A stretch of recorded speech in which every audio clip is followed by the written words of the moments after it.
फिर यहाँ देखिए MS ऑफिस की अगर हम बात करें तो यहाँ पे सबसे पहले 33% कवर कर रहा था, 11 के अंदर 6% और 13 के अंदर 20% और यहाँ देखिए यहाँ पे 9% कवर कर रहा है। यहाँ पे भी MS ऑफिस का भी डिक्लाइन हो रहा है।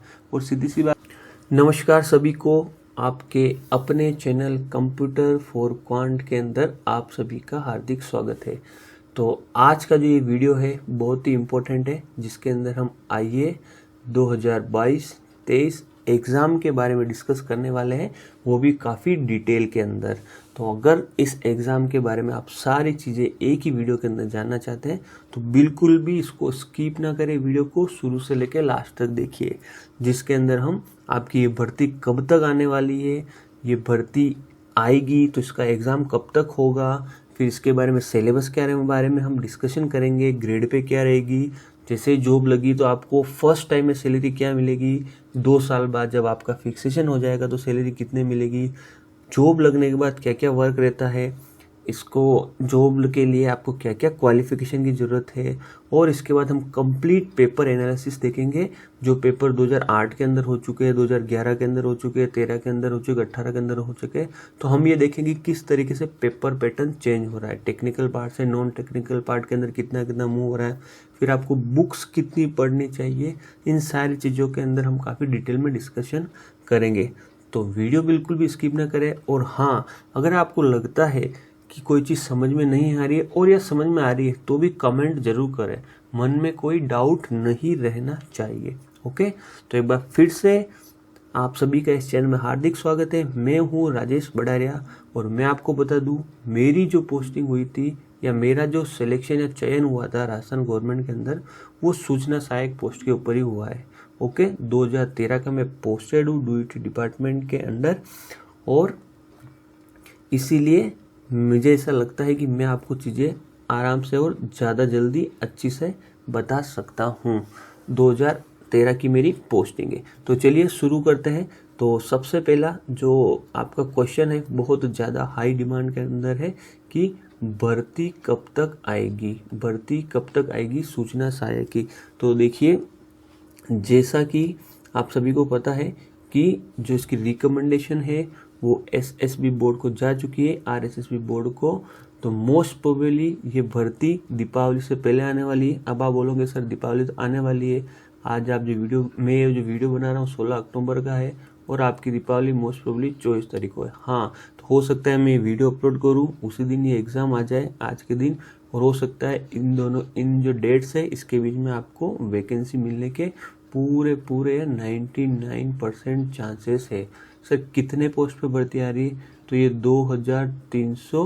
2736 या 34 पोस्ट के ऊपर भर्ती आ रही है आईए की, और ये काफ़ी बड़ी मात्रा है, बहुत ही अच्छी भर्ती है। तो फटाफट इस एग्ज़ाम की तैयारी के अंदर लग जाइए। ओके, बिल्कुल भी मौका नहीं छोड़ना है। जिन स्टूडेंट ने basic computer instructor, senior computer instructor की तैयारी की और उनका चयन 1 या 2% से रह गया था, या हो सकता है विभाग ने जो क्वेश्चन डिलीट कर दिए उसके कारण वो बाहर रह गए, तो इस भर्ती के अंदर आप लग जाइए। इसका सिलेबस भी बहुत बड़ा नहीं है, वाइड नहीं है, और ये भी एक अच्छी जॉब है क्योंकि मैं खुद भी कर रहा हूँ। ओके, और अभी जो मैं पोस्टेड हूँ वो मेरी पोस्ट है वो सहायक प्रोग्रामर है। चलिए, अब नेक्स्ट जो क्वेश्चन है वो है कि सर अगर ये भर्ती जब भी आ जाएगी उसके बाद हमें कितना टाइम मिलेगा तैयारी करने के लिए, तो एग्ज़ाम कब होगा या एग्ज़ाम कब तक होगा, ये अगला वाला आपका क्वेश्चन है।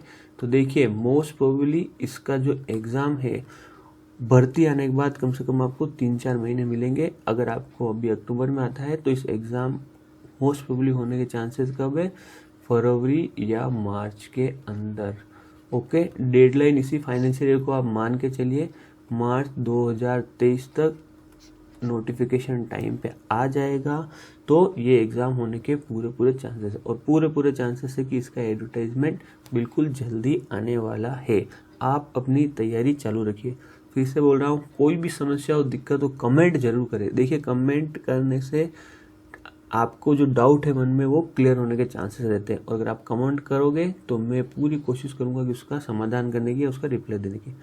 थर्ड, जो आपकी प्रॉब्लम है कि सर सिलेबस क्या वही रहेगा या चेंज रहेगा। देखिए अभी तक सिलेबस चेंज होने का तो ऐसा कुछ भी नहीं है, जहाँ तक मैंने भी पता किया है। सिलेबस आपका मोस्ट प्रोबेबली 99% वही रहने वाला है जो आपका नॉन टेक्निकल पार्ट और टेक्निकल पार्ट के अंदर दिया हुआ है। ओके, तो आपको उसी सिलेबस के अकॉर्डिंग तैयारी करनी है। अगर कुछ प्लस माइनस होता भी है तो बाद में थोड़ा सा पार्ट रहता है वो हम एडिशनल कर सकते हैं। तो आपका जो सिलेबस है, आपका डीआई है, रीजनिंग है, राजस्थान आर्ट, कल्चर, हिस्ट्री है, करंट जीके है, और टेक्निकल पार्ट के अंदर आपके फंडामेंटल कंप्यूटर है, नंबर सिस्टम है, एमएस ऑफिस है, ओएस है, आईओटी है, कंप्यूटर नेटवर्क सिक्योरिटी है। तो इन सबको आप कीजिए उसी सिलेबस के अकॉर्डिंग। चलिए नेक्स्ट जो हमारा क्वेश्चन है फोर्थ वाला कि सर इसकी आज अगर मैं इसकी तैयारी करता हूँ, मैं जॉब लग जाएगी तो मुझे कितना पेमेंट मिलेगा या इसकी ग्रेड पे कितने रहेगी। देखिए अगर आपका सिलेक्शन हो जाता है, और मैं पूरी दुआ करता हूँ भगवान से आपका सिलेक्शन हो जाए, तो आप सभी को पता है इसकी ग्रेड पे 2800 ग्रेड पे है। ओके, तो मैं आपको बता दूं कि अगर आज आपका सिलेक्शन हो जाता है तो आपको कितनी सैलरी मिलेगी। मैं मेरे बारे में बता दूं, मेरा सिलेक्शन 2013 के अंदर हुआ था, और लगते ही मुझे जब मैं प्रोविजन में था 8,950 रुपये मिलते थे, और फिक्सेशन के बाद मुझे अप्रोक्स 26,000 रुपये मिलते थे। कब की बात कर रहा हूँ, जब 2013 मेरा सिलेक्शन हुआ था और जब 2015 में मेरा फिक्सेशन हुआ था। पर आज की स्थिति बिल्कुल बदल गई है।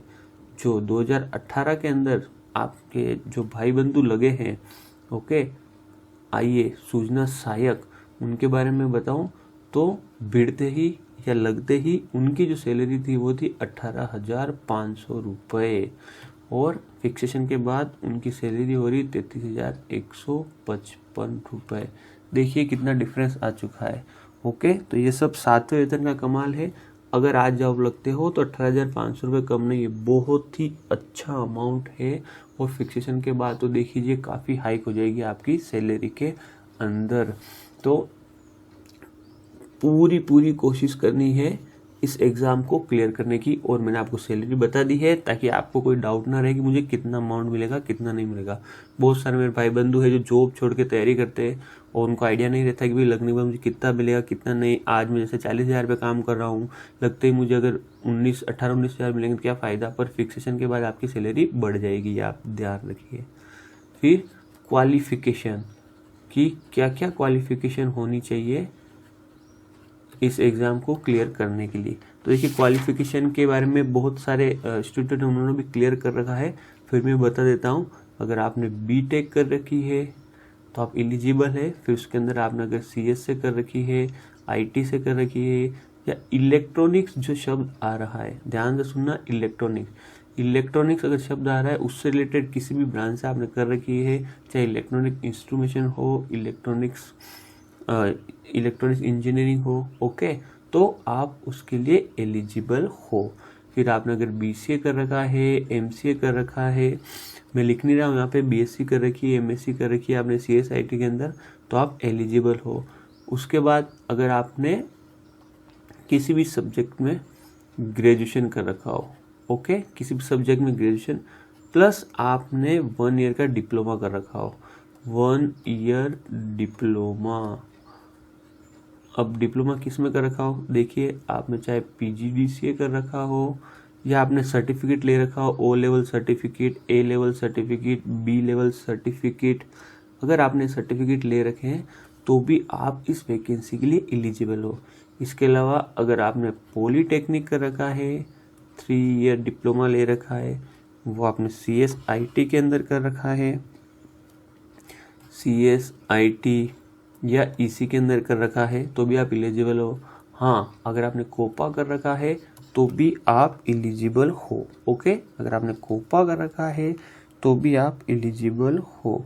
तो मेरे ख्याल से जो डाउट आपको आ रहे हैं वो अब क्लियर हो रहे होंगे। इसके अलावा भी अगर आपको कोई डाउट ऐसा लगता है कि बच रहा है तो कमेंट जरूर करें, बिल्कुल कमेंट करिए, मैं उसका जवाब दूंगा, ओके, श्योर है।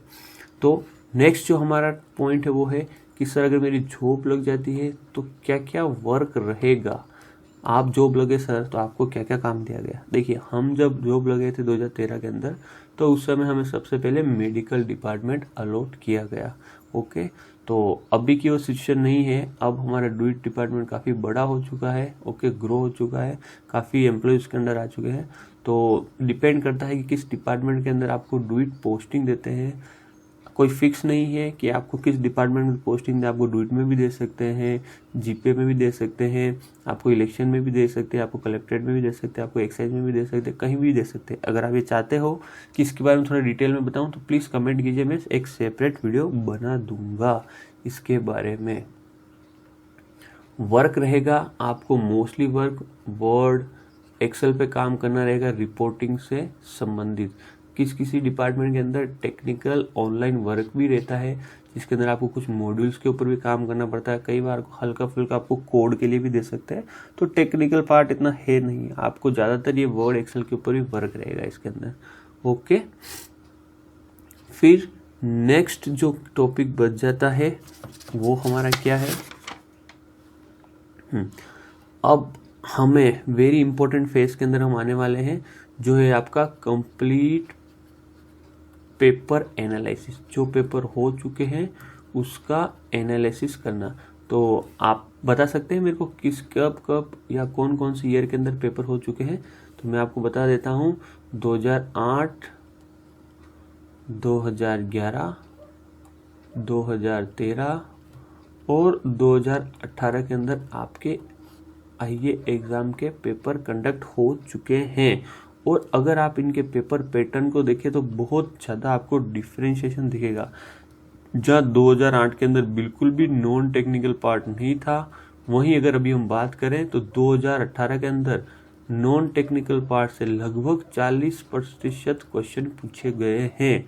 तो ये सारे हम अभी डिटेल के अंदर डिस्कशन करेंगे कि किस तरीके से वेरी कर रहा है पेपर 8 से 11, 11 से 13, 13 से 18 किस ओर मूव हो रहा है पेपर पैटर्न। ओके, तो चलिए अब हम इसके बारे में थोड़ा डिटेल में डिस्कशन कर लेते हैं, और क्या क्या बुक्स आपको पढ़नी है वो भी हम धीरे धीरे इस वीडियो के अंदर जैसे आगे बढ़ेंगे हम समझते रहेंगे। तो देखिए बहुत ही इंफॉर्मेटिव वीडियो है ये। आपको कोई डाउट बचता है तो कमेंट जरूर कीजिए, और बिल्कुल स्किप ना करें, वीडियो लास्ट तक देखिए। और हाँ, अगर इस और भी आप चाहते हैं कि सर किसी और एग्जाम से रिलेटेड, जैसे आईए हो गया, प्रोग्रामर से रिलेटेड, या असिस्टेंट प्रोग्रामर का क्या रोल रहता है, एसीपी का क्या रहता है, तो वो सारी चीज़ें मैं बता दूंगा। हाँ, एक अगर आप चाहें तो मैं आपके लिए बता सकता हूँ कि आईए अगर आप बनते हो प्रमोशन के लिए, तो उसके बाद आपका प्रमोशन होता है एपी के अंदर असिस्टेंट प्रोग्रामर। आईए की ग्रेड पे 2800 रहती है, एपी की 3600 रहती है। और उसके बाद आपको प्रमोशन मिलता है प्रोग्रामर में, जिसकी ग्रेड पे कितनी होती है, 4800 होती है, ध्यान रखना, गेजेटेड फर्स्ट ग्रेड पोस्ट है। उसके बाद आपको प्रमोशन मिलता है एसीपी असिस्टेंट कम प्रोग्रामर, जिसकी ग्रेड पे रहती है 6600। उसके बाद आपको प्रमोशन मिलता है सिस्टम एनालिस्ट जॉइंट डायरेक्टर, जिसकी ग्रेड पे रहती है आपके 7200। तो इससे रिलेटेड भी कोई डाउट नहीं होना चाहिए, इसकी रहती है आपकी 2800 और इसकी रहती है आपकी 3600 ग्रेड पे। तो इस तरीके से आपको प्रमोशंस मिलेंगे अगर आप इस लेवल पे सेलेक्टेड होते हो, और ये हायरार्की रहती है, इससे अब वो भी होती है, उसको अभी आपको जानने की ज़रूरत नहीं है। ओके, तो चलिए हम पेपर है पैटर्न एनालिसिस कर लेते हैं, किस और मूवमेंट हो रहा है। देखिए आपके लिए मैंने काफ़ी रिसर्च की है, और हो सकता है आपने भी कर रखी हो, तो मैं बता देता हूँ। डिटेल एनालिसिस ऑफ आईए एग्ज़ाम जो आपके पेपर 2008 के अंदर हुआ है, 2011 के अंदर हुआ है, 2013 के अंदर हुआ और 2018 के अंदर हुआ है। तो किस किस सब्जेक्ट से क्या क्या क्वेश्चन आए हुए हैं, एक्चुअली मैंने जो सब्जेक्ट दे रखे सिलेबस के अकॉर्डिंग बाइंड नहीं किया हुआ है। जिस भी सब्जेक्ट से क्वेश्चन पूछे गए उनको मैंने ओपन अप कर दिया गया है, और उनके अंदर डिटेल के अंदर डेटा डाल दिया मैंने। ओके, तो 2008 के अंदर देखिए, 2008 के अंदर आपके सी से 13 क्वेश्चन आए हुए हैं, जो पेपर का कितना प्रतिशत कवर कर रहा है, 19%। वहीं देखिए इसको कैसे पढ़ना है समझना बता देता हूँ। लेफ्ट हैंड साइड में आपको सब्जेक्ट लिखे हुए हैं, राइट हैंड साइड में आपको ईयर लिखे हुए हैं। ईयर के नीचे आपको लिखा हुआ कि कितने क्वेश्चन है, यहाँ पे नंबर ऑफ क्वेश्चन लिखे हुए, जैसे नंबर ऑफ क्वेश्चन कितने हैं, 13, और टोटल क्वेश्चन कितने हैं, यहाँ पे टोटल क्वेश्चन है ना, टोटल क्वेश्चन कितने हैं, 70 में से 13 क्वेश्चन सी के आए हुए हैं, कंप्यूटर फंडामेंटल के 4, कंप्यूटर नेटवर्क के 15, MS ऑफिस के 23, नेटवर्क सिक्योरिटी के 12 और टोटल 70 क्वेश्चन आए हुए हैं। और अगर आपको प्रतिशत देखना है कि भाई 70 का कितना प्रतिशत, तो C के 19% आए, CN के 21% आए, फंडामेंटल के 6%, MS ऑफिस के 33%, नेटवर्क सिक्योरिटी के 17%, ऑपरेटिंग सिस्टम के 4% क्वेश्चन आए हुए हैं। तो इस तरीके से इस टेबल को आपको पूरा एनालाइज करना है, जिससे आप देख सकेंगे कि पेपर पैटर्न किस ओर मूव कर रहा है। ओके, तो देखिए यहाँ पे इसके अंदर का आप एक चीज देखोगे तो यहाँ पे ये पूरा पोर्शन है वो क्या है, टेक्निकल 100% टेक्निकल पेपर आया हुआ है 2008 के अंदर। चलिए अब हम बात करते हैं 2011 का। तो अब हम थोड़ा सा हॉरिजॉन्टल भी डिस्कशन कर लेते हैं। 2008 के अंदर C के अंदर 13 यानी 19% क्वेश्चन आए हुए हैं। 2011 के अंदर 7 क्वेश्चन आए हुए हैं जो पेपर का 7% कवर कर रहा है। 2013 के अंदर 8 क्वेश्चन आए हुए हैं जो पेपर का 4% कवर कर रहा है।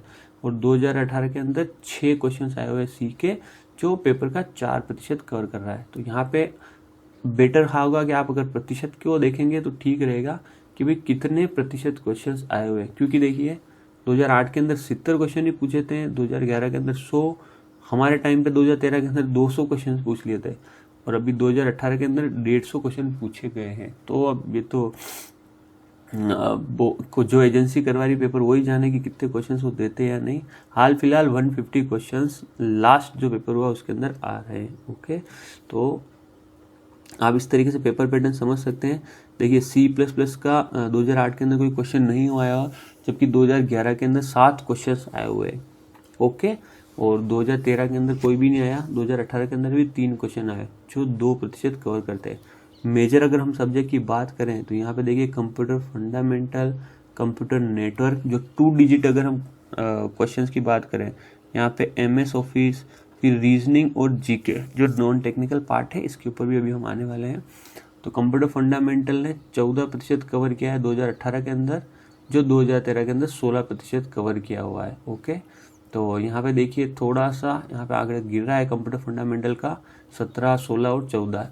इससे हमें क्या समझ में आता है, इस वाले पॉइंट से ये समझ में आता है कि जो पेपर पैटर्न मूव हो रहा है वो अब ठोस ना होकर, स्टैटिक ना होकर डायनामिक हो रहा है। कुल मिला के कंप्यूटर फंडामेंटल एक तरीके से बेसिक है, रटने वाली चीज़ है, पर अगर कंसेप्चुअल अगर बढ़ना है तो आपको थोड़ा सा लैंग्वेज पार्ट के अंदर मूव करना होगा, कोर सब्जेक्ट के ऊपर ध्यान देना होगा, जैसे कंप्यूटर नेटवर्क है, DBMS है, C है, C++ है। ओके, तो इस तरीके से पेपर शिफ्ट हो रहा है, कंसेप्चुअल पेपर बन रहा है, ये आप ध्यान दीजिए। इसलिए मैं आपको डिटेल के अंदर इसका एनालिसिस लेके आया हूँ।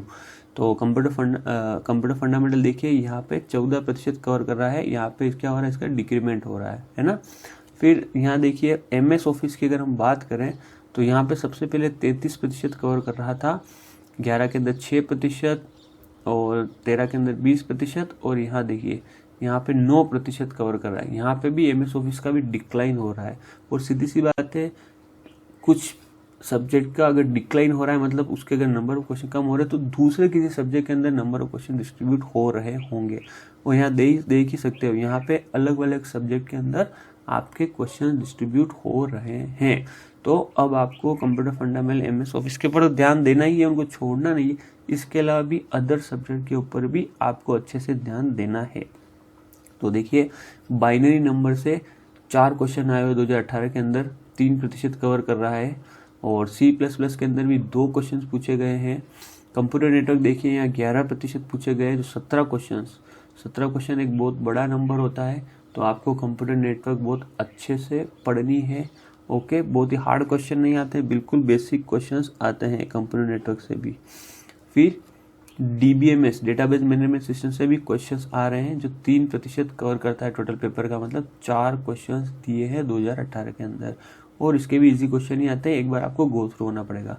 DSA क्या है, एल्गोरिथम वाला part, data structure and algorithm, जिसके अंदर आपको टाइम कॉम्प्लेक्सिटी के क्वेश्चन भी पूछ रखे हैं किसी पेपर के अंदर, और इसके अलावा आपको जो डेटा स्ट्रक्चर उसके बारे में पूछ रखा है।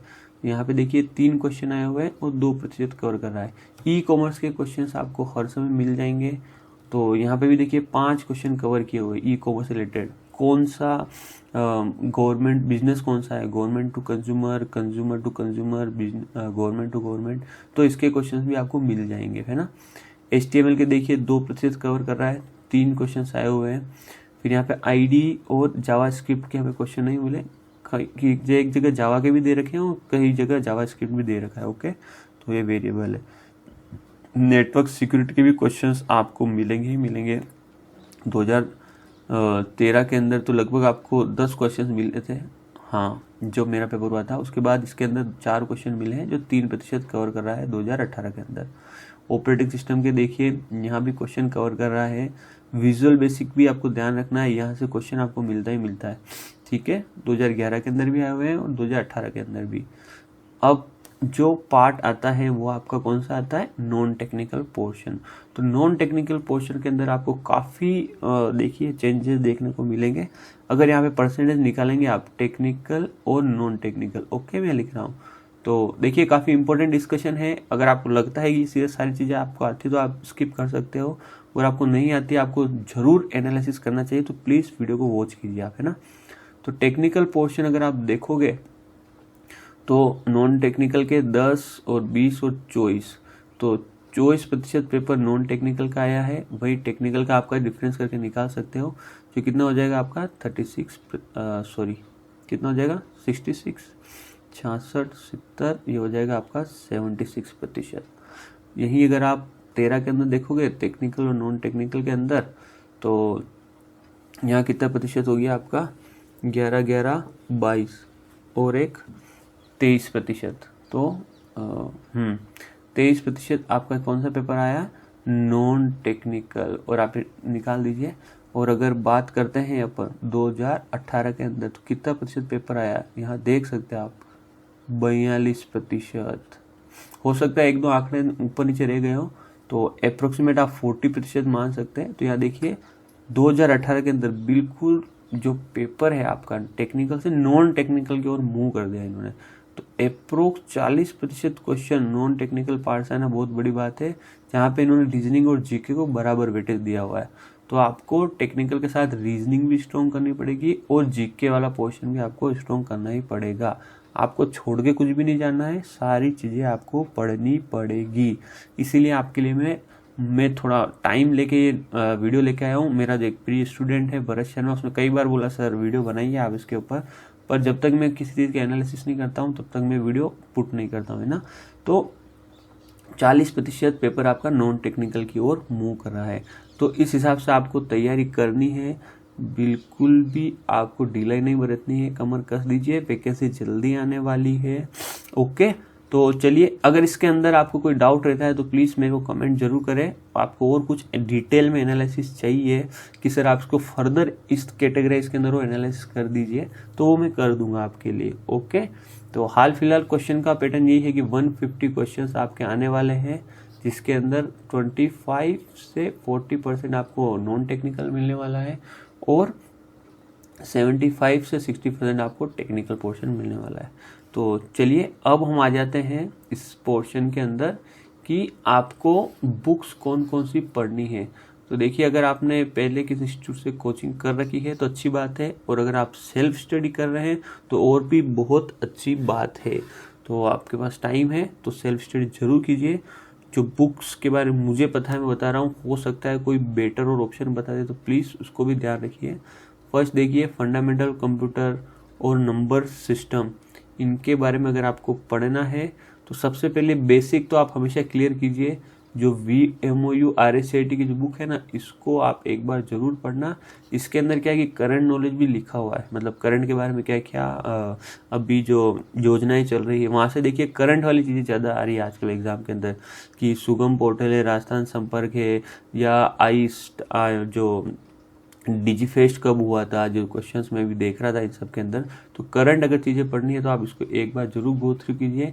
इसके अलावा गवर्नमेंट की तरफ से एक सुगम बुक आती है ना, सुगम, इसके अंदर गवर्नमेंट जो भी इनिशिएटिव लेती है वो वाली सारी चीज़ें आपको सुगम के अंदर मिल जाएगी। सुगम की एक वेबसाइट ही है राजस्थान की, आप गूगल पे लिखिए सुगम राजस्थान, तो आपको वेबसाइट मिल जाएगी।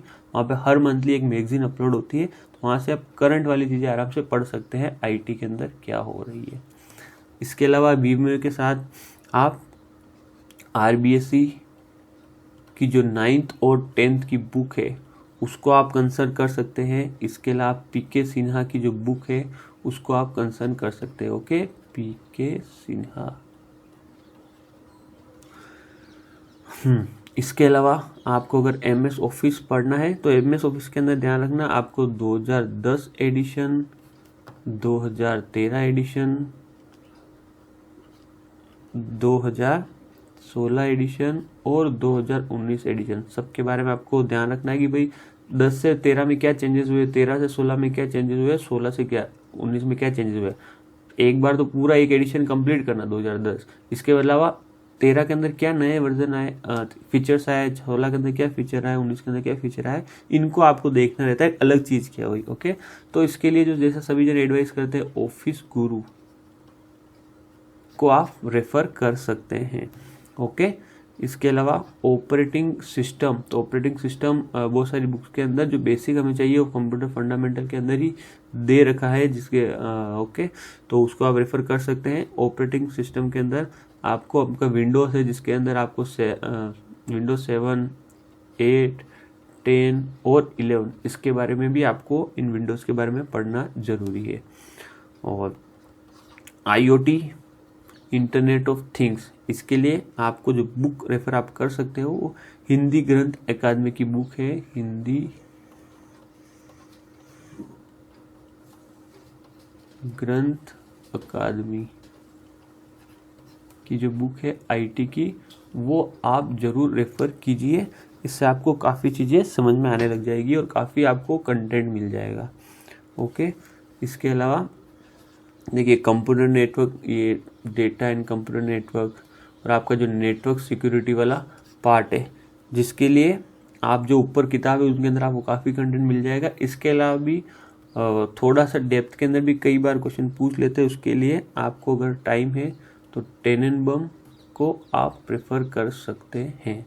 ओके, और इसके अलावा अगर इसके कोई नोट्स अगर आपको मिल जाए तो उनको रेफर आप कर लीजिए DCN के लिए।